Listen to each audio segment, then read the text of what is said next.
happen every year. And so far, how many missions have been performed? I think it's 77. 77 to 60 something member states.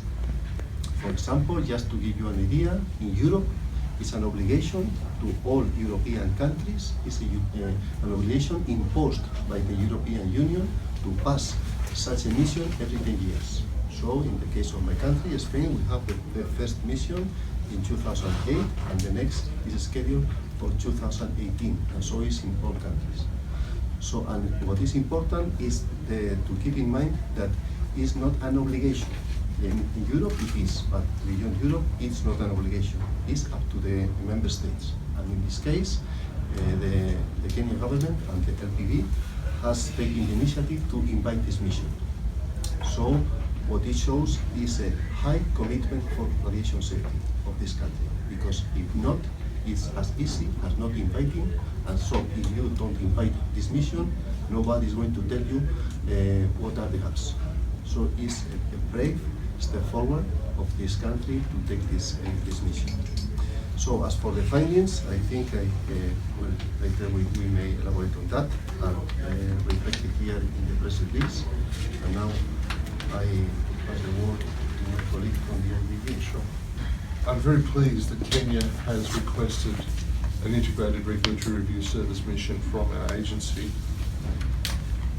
It demonstrates Kenya's desire to undergo a process of quality improvement to improve the regulation within Kenya.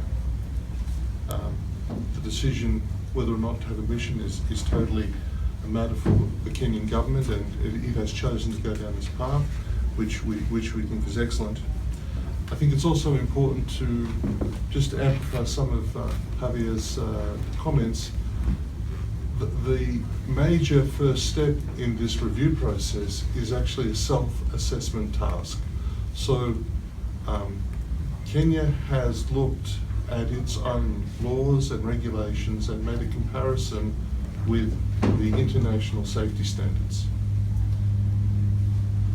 The peer review team has come to discuss that comparison, to sort out any areas where there's uncertainty or it's not clear why a particular position was taken in regard to that.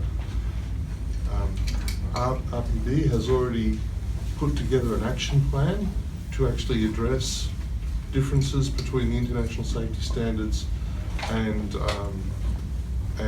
Kenya's laws and regulations, and that will be modified to some degree as a result of the actual report that we have just given to the government of Kenya.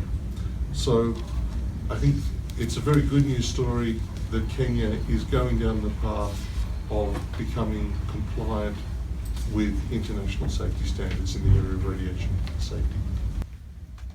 Organization, to spearhead that, we are regulators.